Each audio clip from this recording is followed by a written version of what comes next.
បុរសនោះបានខ្ទប់មាត់ឆ្កែយ៉ាងណែនព្រោះខ្លាចវានឹងបញ្ចេញសំឡេងបន្តិចបន្តួចជាសំណាងល្អដោយមិនបានដឹងពីមនុស្សនិងឆ្កែនៅពីក្រោយគល់ឈើនោះដង្កូវខ្សាច់ក៏បែកខ្លួនយឺតដើម្បីចាក់ចេញប៉ុន្តែភ្លាមនោះឆ្កែនោះស្រាប់តែរបូតចេញពីចំណងរបស់វាហើយរត់ឆ្ពោះទៅច្រាំងទន្លេដែលធ្វើឲ្យសំឡេងរំជើបរំជួលនោះទាក់ទាញចំណាប់អារម្មណ៍ភ្លាមនេះបានទាក់ទាញចំណាប់អារម្មណ៍របស់ដង្កូវខ្សាច់ដោយគ្មានសង្ឃឹមក្នុងការរត់គេចខ្លួនបុរសនោះបានពង្រឹងខ្លួនឯងប្រញាប់ទៅកាន់កាបូបស្ពាយរបស់ខ្លួនហើយទាញយកកាបូបចុងក្រោយរបស់ខ្លួនចេញគ្រាប់បែកដៃ1 1 2 2 3 4 5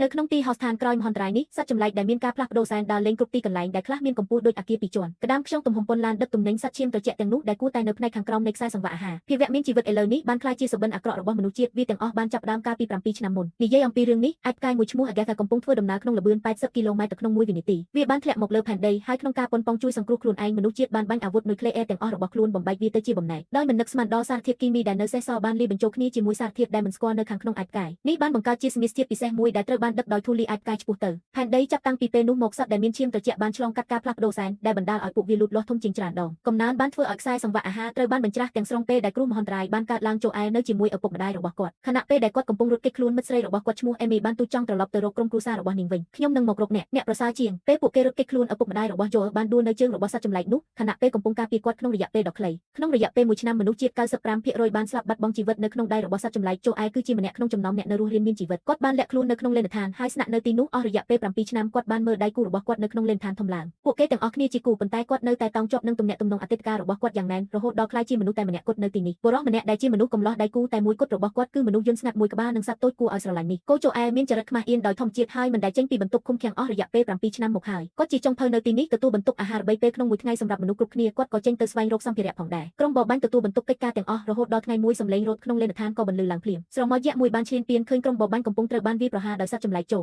ខ្ញុំមិនដឹងថាភាពក្លាហាននោះមកពីណាទេប៉ុន្តែអ្នកបានចាប់ធ្នូនឹងស្នារបស់អ្នកហើយស្ទុះចេញទៅហើយបន្ទាប់មកអ្នកពិតជាបានឃើញសត្វចម្លែកនោះនៅពេលនោះគាត់ភ័យខ្លាំងណាស់រហូតដល់ភ្លេចទាញកន្លេសជាសំណាងល្អដៃគូរបស់គាត់បានមកដល់ទាន់ពេលវេលាហើយបានបញ្ឈប់គាត់បានទាញគាត់ចេញពីហ្គេមនៃសេចក្តីស្លាប់តើខ្ញុំបាញ់វាអ្នកបាញ់វាតើអ្នកគិតយ៉ាងណាដែរទោះបីជាយល់មិនសូវខ្លាំងក្នុងការប្រយុទ្ធក៏ដោយគាត់មានទម្លាប់ល្អគាត់នឹងប្រើជក់លាបពណ៌របស់គាត់ដើម្បីកត់ត្រាសត្វចម្លែកដែលគាត់បានជួបប្រទះស្វែងយល់ពីចំណុចខ្សោយរបស់ពួកគេហើយស្រមៃថាថ្ងៃណាមួយគាត់នឹងអាចគាត់បានរកវិធីដោះស្រាយជាមួយពួកគេគាត់ក៏មិនដែលឈប់សរសេរទៅកាន់អេមីដែរទោះបីជាខ្ញុំមិនដឹងថាត្រូវផ្ញើវាទៅណាទេពេលខ្លះខ្ញុំព្យាយាមតាក់ទងទៅមណ្ឌលចម្រុះផ្សេងទៀតតាមវិទ្យុបន្ទាប់ពីព្យាយាមជាង90ដងទីបំផុតគាត់បានឮសំឡេងដែលគាត់ប្រាថ្នាយ៉ាងខ្លាំងអាមីនាងនៅរស់រានមានជីវិតនាងស្ថិតនៅក្នុងជម្រកឆ្នេរមួយចម្ងាយ85ម៉ាយល៍ពីទីនោះប៉ុន្តែអ្នកទាំងពីរមិនបាននិយាយគ្នាទេបន្ទាប់ពីនិយាយបានពី3ម៉ាត់សញ្ញាត្រូវបានកាត់ផ្តាច់ចាប់តាំងពីឪពុកម្ដាយរបស់គាត់បានទទួលមរណភាពមកអេមីបានក្លាយជាមនុស្សតែម្នាក់គត់របស់គាត់ការចិញ្ចឹមជីវិតខាងវិញ្ញាណរបស់គាត់ដំណឹងថាមនុស្សម្នាក់ទៀតនៅរស់រានមានជីវិតបានធ្វើឲ្យអារម្មណ៍ដែលគាត់ត្រូវបានបង្ក្រាបជាយូរមកហើយឆេះឡើងវិញគាត់ចង់បំភ្លឺពួកគេទាំងអស់គ្នានៅព្រឹកបន្ទាប់យកឯបានប្រកាសយ៉ាងហឡារិកទៅកាន់ដៃគូរបស់គាត់ថាគាត់ធៀបនឹងចាក់ចេញពីលេនដ្ឋានដើម្បីតាមរកស្នេហាពិតប៉ុន្តែដៃគូរបស់គាត់មិនយល់ព្រមទេសូម្បីតែសមាជិកគ្រួសារទាំងមូលក៏មិនយល់ព្រមដែរចម្ងាយឆ្ងាយបំផុតដែលក្រុមបរបាញ់ដែលប្រដាប់ដោយអាវុធធុនធ្ងន់ធ្លាប់បានទៅគឺ50ម៉ាយល៍ខណៈដែលអេមីនៅឆ្ងាយណាស់វាមានប្រវែង85ម៉ាយល៍ហើយវានឹងចំណាយពេលយ៉ាងហោចណាស់7ថ្ងៃដើម្បីធ្វើដំណើរសត្វចម្លែកលាក់ខ្លួនតាមផ្លូវដែលបង្កគ្រោះថ្នាក់ធំចំនួន4ចូលឯប្រកាសជាស្លាប់មិនខានក្រៅពីនេះបើគាត់ចាក់ចេញលេនដ្ឋានតើអ្នកណានឹងទទួលបន្ទុកអាហារ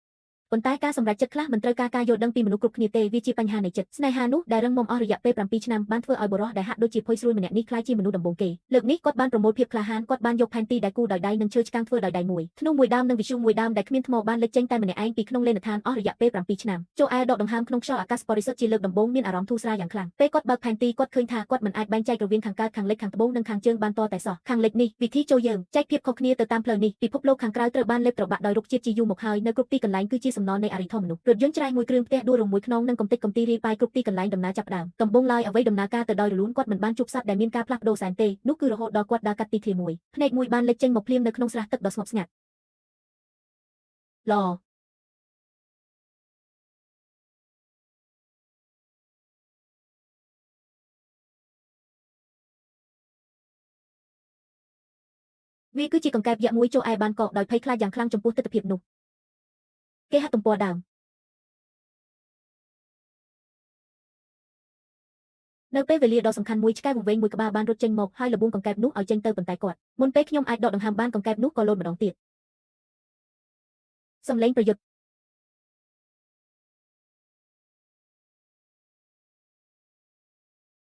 ទេ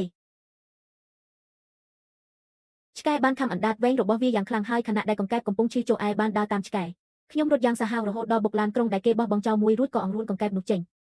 ចម្លែកណាស់ឆ្កែនោះបានបិទទ្វារឡានយ៉ាងប៉ិនប្រសប់នេះគឺជាផ្ទះក្រោយមហន្តរាយរបស់វាចូលអែបានរកឃើញរោគពណ៌ក្រហមមួយនៅក្នុងឡានហើយពេលគាត់លូកដៃទៅរើសវាឆ្កែក៏ជំទាស់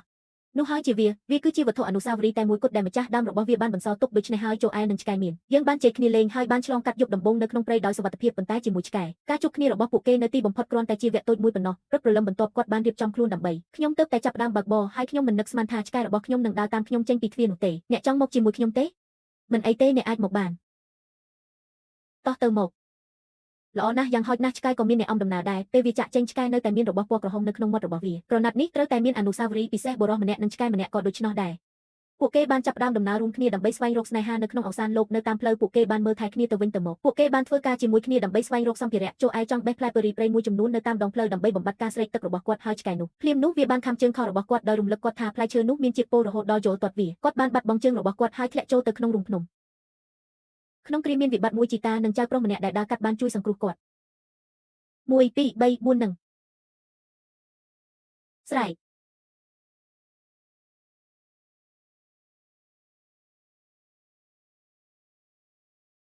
បុរសចំណាស់នោះឈ្មោះក្លែកហើយក្មេងស្រីតូចនោះឈ្មោះមេងហូពួកគេបានជួបគ្នានៅតាមផ្លូវហើយបានគ្រោងទុកថាចូលទៅកាន់ភ្នំដែលមានព្រៅធ្លាក់នៅភាគខាងជើងជាកន្លែងដែលរយៈកម្ពស់ខ្ពស់សេតណ្ហាភាពទាបហើយសត្វចម្លែកកម្រលេចឡើងណាស់នៅតាមផ្លូវក្លែកបានបង្រៀនយកនៅជំនាញរស់រានមានជីវិតជាច្រើនដូចជារបៀបទស្សន៍ទាយគ្រោះថ្នាក់ជាដើមរបៀបរកអាហាររបៀបរត់គេចប្រសិនបើជួបសត្វចម្លែកមីណូបានប្រាប់គាត់ថាទេសត្វចម្លែកទាំងអស់ចូលចិត្តវាប្រហារមនុស្សអ្នកអាចមើលឃើញល្អនិងអាក្រក់នៅក្នុងភ្នែករបស់ពួកគេដូចខ្ញុំថ្មយៈស្លូតបូតនេះដែរវានឹងមិនធ្វើសកម្មភាពដោយស្ម័គ្រចិត្តទេនៅពេលដែលវាបង្ហាញការគោរពប្រតិបត្តិវាប្រហារមនុស្សខ្លាចដាក់សម្លៀកបំពាក់របស់យកដោយសម្ងាត់នៅពីក្រោយខ្យងដើម្បីតាក់ទាញសត្វស៊ីសាច់ទាំងនោះចេញតាមរយៈអន្តរកម្មរបស់គាត់ជាមួយខ្លាចនិងមេណូចូលឯបានរំដោះខ្លួនបន្តិចម្ដងពីគាត់បានបំបែករបាំងនៃការភ័យខ្លាចខាងក្នុងរបស់គាត់បានរៀនទុកចិត្តនិងសហការប៉ុន្តែមនុស្សគ្រប់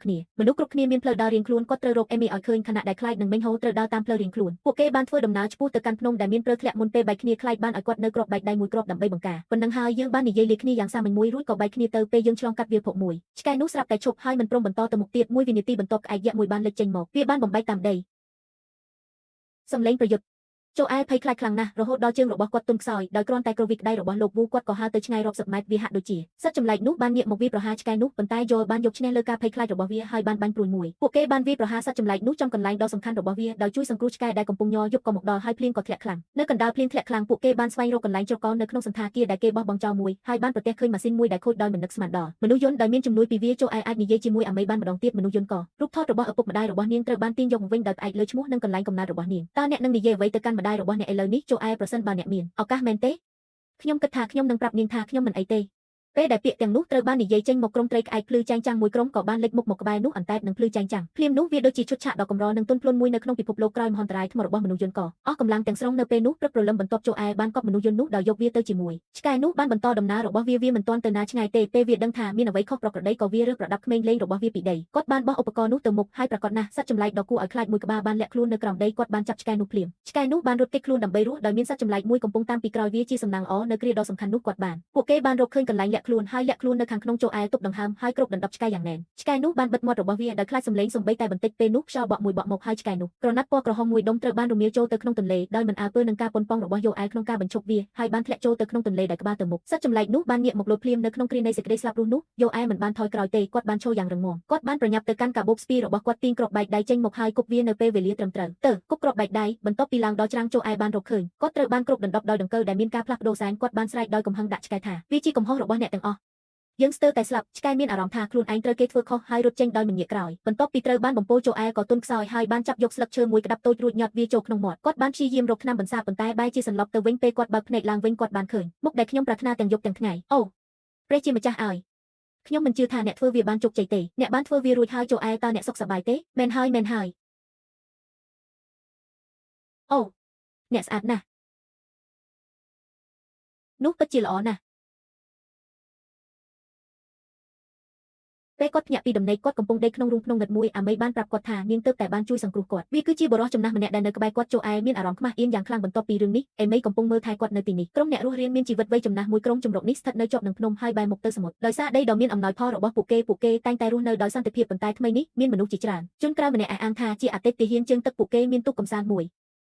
ទុកនោះបានត្រៀមខ្លួនរួចជាស្រេចដើម្បីដឹកអ្នកនៅរស់រានមានជីវិតទៅរកទ្វីបថ្មីនៅល្ងាចនោះភ្លើងឆេះព្រៃត្រូវបានប្រារព្ធឡើងនៅជំរំមែនហើយទីបំផុតโจអែបានបង្ហូរក្តីប្រាថ្នាទាំងអស់ដែលគាត់បានមានរយៈពេល7ឆ្នាំទៅកាន់អេមីនៅស្ងៀមអស់មួយរយៈធំបន្ទាប់មកនាងបានខ្សឹបប្រាប់ថាមានរឿងជាច្រើនបានកើតឡើងក្នុងរយៈពេល7ឆ្នាំកន្លងមកនេះខ្ញុំបានបាត់បង់មនុស្សជាទីស្រឡាញ់របស់ខ្ញុំទាំងអស់នេះក៏រួមបញ្ចូលទាំងអតីតគូស្នេហ៍ផងដែរโจអែមានការភ្ញាក់ផ្អើលយ៉ាងខ្លាំងគាត់បានប្រញាប់ប្រញាល់មកទីនេះដោយមិនគិតគាត់មិននឹកស្មានថារយៈពេល7ឆ្នាំអាចផ្លាស់ប្ដូរច្រើនយ៉ាងនេះទេគាត់បានសម្លឹងមើលទៅលេនឋានបណ្ដាំលេគ្នាពីសមិទ្ធរបស់ខ្ញុំត្រូវបានបញ្ជូនបន្តតាមវិទ្យុដោយរំលឹកពួកគេអំពីរឿងនេះវាលែងមានសុវត្ថិភាពទៀតហើយពួកគេត្រូវចាក់ចេញពីទ្វីបនេះនៅពេលនោះបុគ្គលិករបស់ប្រធានក្រុមបាននាំចានផ្លែឈើមួយចានបេះដូងរបស់យ៉ូលោតញាប់ណាស់ទាំងនេះគឺជាផ្លែឈើពោលដែលគាត់ធ្លាប់បានឃើញពីមុនគាត់ប្រញាប់ចេញទៅព្រមានអាមេប៉ុន្តែវាយឺតពេលទៅហើយមនុស្សនៅជុំវិញគាត់ក៏ងុយគេងពួកគេបានលេចម្ដងមួយហើយយ៉ូក៏ត្រូវបានវាយដោយក្នុងដៃផងដែរគាត់បានសន្លប់ភ្លាមពេលពួកគេភ្ញាក់ពីដំណេកនៅថ្ងៃបន្ទាប់មនុស្សគ្រប់គ្នាត្រូវបានចងជាប់នឹងឆ្នេរទីបំផុតប្រធាននប៉ាល់បានបង្ហាញអត្តសញ្ញាណពិតរបស់គាត់ពួកគេមិនមែនជាបុគ្គលិកកងទ័ពជើងទឹកតតែសោះប៉ុន្តែជាចោរសមុទ្រពួកគេមកទីនេះដើម្បីលួចអាហារនិងប្រេងឥន្ធនៈទូករបស់ពួកគេគ្មានធម្មពលទេវាត្រូវបានជំរុញដោយវាត្រូវបានទាញដោយក្តាមយក្សមួយពួកគេបានប្រើអាវអគ្គិសនីដើម្បីគ្រប់គ្រងក្តាមដោយមានបំណងយកត្រីទាំងនេះអ្នករស់រានមានជីវិតបានចិញ្ចឹមវានៅពេលមានវិបត្តិមួយโจអែនិងអេមីបានរំដោះខ្លួនចេញពីការឃុំឃាំងរបស់ពួកគេ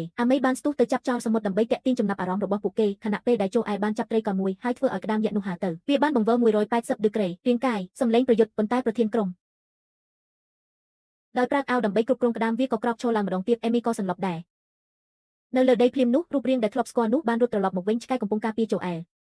ពីមុនពួកគេបានប្រយុទ្ធជាមួយក្តាមយក្សមួយโจអែបានឲ្យសញ្ញាឆ្កែភ្លាមដើម្បីជួយអាមីឆ្កែនោះបានឈប់បន្ទាប់ពីការលេចយ៉ាងសាហាវខូខើអេមីបានភ្ញាក់ឡើងនាងបានរើសអាវុធនៅក្បែរនាងហើយបោះវាទៅយ៉ូប៉ុន្តែនៅពេលដែល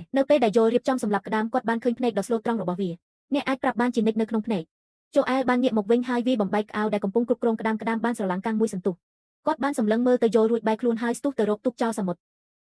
សំឡេងប្រយុទ្ធ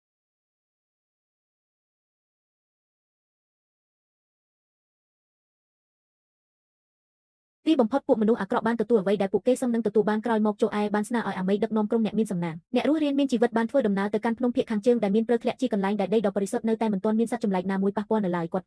បានឲ្យសៀវភៅកត់ត្រាដែលគូដោយដៃរបស់គាត់ទៅអេមីដែលមានសរសេរគំនិតរស់រានមានជីវិតរបស់គាត់ពិសោធន៍ទន្ទឹមនឹងនេះโจអែបានត្រឡប់ទៅលេនឋានវិញជាមួយឆ្កែគាត់បាននិយាយតាមវិទ្យុផ្ញើសារទៅកាន់ប៉ុស្តិ៍ទាំងអស់ដោយអំពាវនាវដល់អ្នករស់រានមានជីវិតទាំងអស់ឲ្យធ្វើដំណើរឆ្ពោះទៅកាន់ភ្នំដែលមានព្រៃធ្លាក់រឿងរ៉ាវបញ្ចប់នៅទីនេះโจអែជាចុងភៅម្នាក់ដែលមិនហ៊ានចេញពីលេនឋានអស់រយៈពេល7ឆ្នាំនៅទីបំផុតអ្នកថែរក្សាផ្ទះរូបនេះបានប្រែក្លាយទៅជាអ្នកចម្បាំងម្នាក់ដែលហ៊ានប្រឈមមុខនឹងគ្រោះថ្នាក់តែម្នាក់ឯងដើម្បីមនុស្សជាទីស្រឡាញ់និងដៃគូរបស់គាត់ភាពក្លាហានពិតប្រាកដមិនមែននិយាយអំពីការកើតមកមិនភ័យខ្លាចនោះទេប៉ុន្តែអំពីការមានការភ័យខ្លាចនៅក្នុងចិត្តរបស់អ្នកទោះបីជាមានការភ័យខ្លាចក៏ដោយក៏ពួកគេនៅតែជ្រើសរើសដើរទៅមុខ